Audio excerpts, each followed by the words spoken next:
Shalom, perkenalkan nama saya Albertina Kota dengan NIM 23110054. Pada video kali ini saya akan menjelaskan PP atau Rencana Pelaksanaan Pembelajaran untuk memenuhi ujian akhir semester mata kuliah.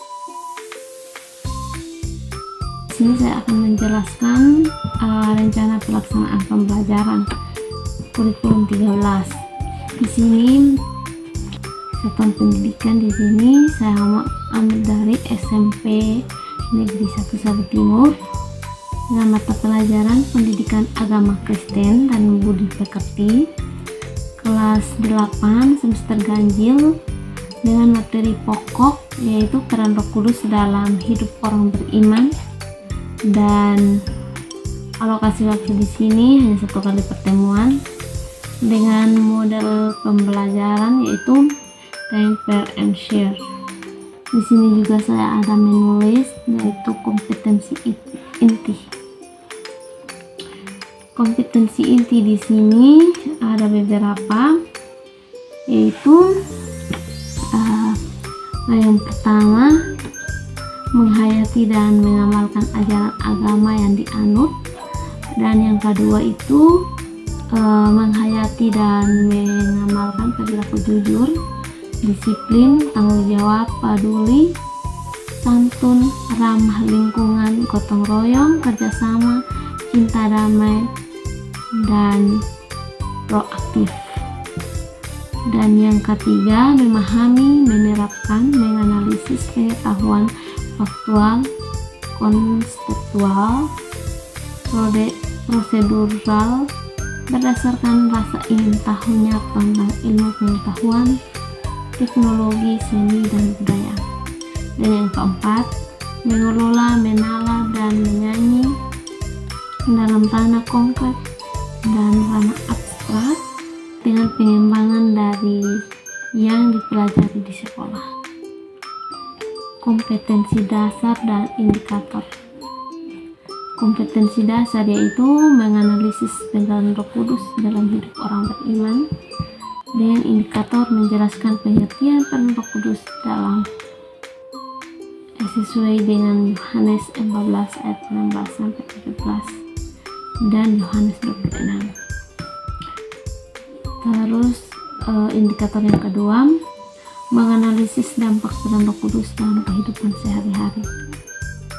Dan kompetensi dasar yang kedua juga menyajikan hasil analisis tentang peran Roh Kudus dalam hidup orang beriman. Dan indikatornya berdiskusi dan mempresentasikan hasil diskusi tentang pengalaman yang dipimpin oleh Roh Kudus. Tujuan pembelajaran yaitu setelah mengikuti pembelajaran, peserta didik dapat yang pertama, peserta didik dapat menjelaskan 3 peran Roh Kudus, yaitu penghibur, penolong, pembimbing dengan benar. Dan yang kedua, peserta didik dapat menganalisis contoh konkret peran Roh Kudus dalam hidupnya. Yang ketiga, peserta didik dapat bekerja sama dan santun saat berdiskusi dengan pasangan. Dengan materi pembelajaran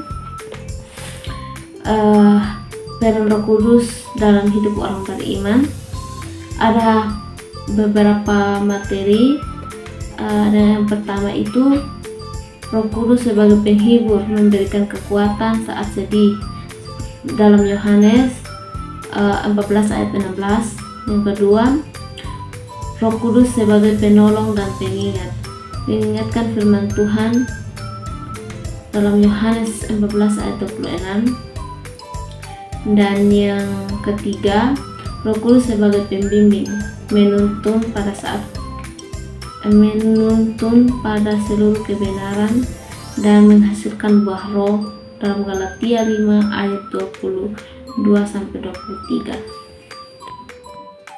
Dengan model pembelajaran di sini modelnya yaitu Think, Pair, and Share. dengan metode diskusi, tanya jawab, dan penugasan.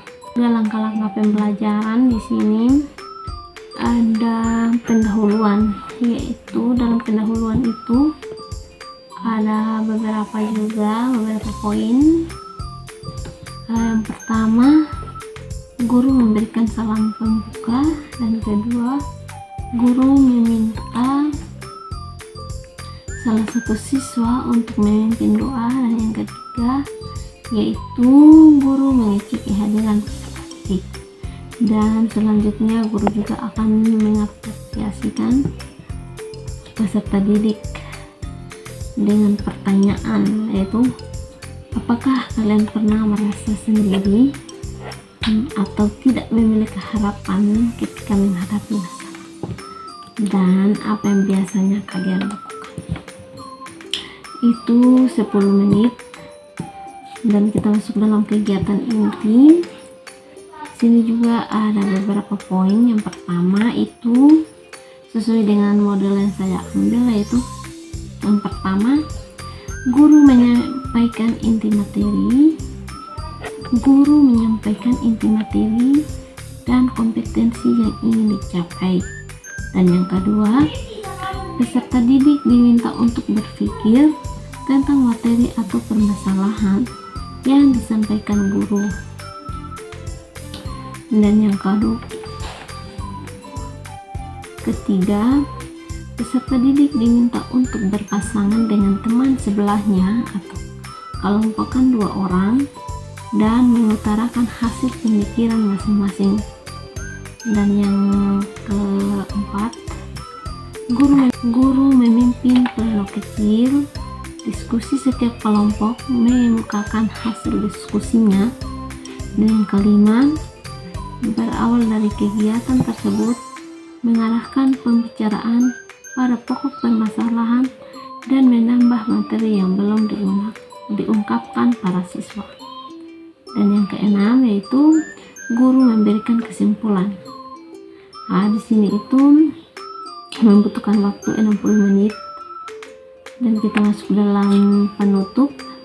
Sini juga ada beberapa poin. Yang pertama itu guru meminta peserta didik menyampaikan refleksi singkat tentang apa yang dipelajari hari ini. Dan yang kedua itu guru memberikan motivasi agar peserta didik terus hidup dipimpin oleh Roh Kudus. Dan yang ketiga, guru menutup pembelajaran. Keempat, guru meminta peserta didik untuk berdoa penutup. Dan yang kelima, guru menyampaikan salam penutup. Sini membutuhkan waktu 20 menit. Penilaian di sini, penilaian sikap.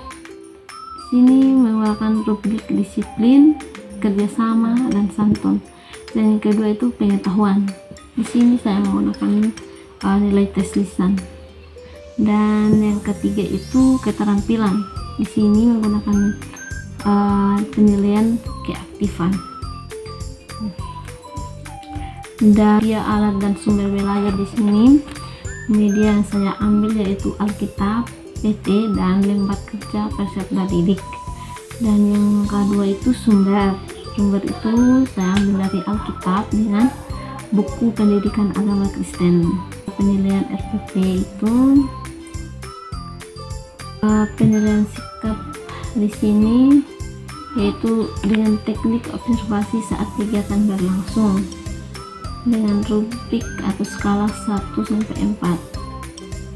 Yang pertama di sini yang akan dinilai yaitu disiplin, tanggung jawab, kerjasama, dan santun.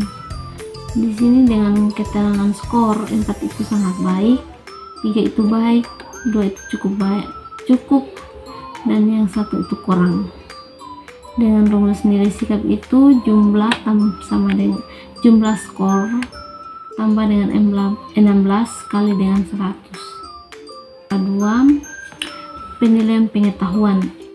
Di sini saya menggunakan tes lisan saat kegiatan berlangsung. dengan soal, yaitu jelaskan 2 peran Roh Kudus dan berikan satu contoh nyata dalam hidupmu.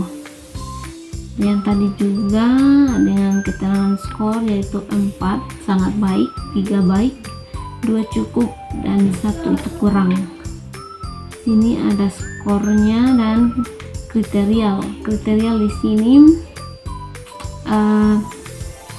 Jika siswa menjelaskan 2 peran dengan benar dan contoh sangat relevan dan alkitabiah, maka dia akan mendapatkan skor 4. Dan jika siswa menjelaskan hanya 2 peran dengan benar dan contoh yang kurang lengkap, itu mendapatkan nilai baik. Dan yang berikut itu, jika siswa hanya bisa menjelaskan 1 peran dengan benar, maka dapat nilai dengan skor 2 atau cukup. Dan yang tidak bisa menjelaskan, maka dia mendapat skor 1 atau kurang. Keterampilan di sini dengan teknik penilaian uji kerja. Di sini dengan aspek keaktifan berbicara, menyampaikan ide, mendengarkan pasangan. Dengan keterangan skor seperti yang tadi, 4 sangat baik, 3 baik, 2 cukup baik, 1 kurang. Sekian dari hasil presentasi saya. Terima kasih. Shalom.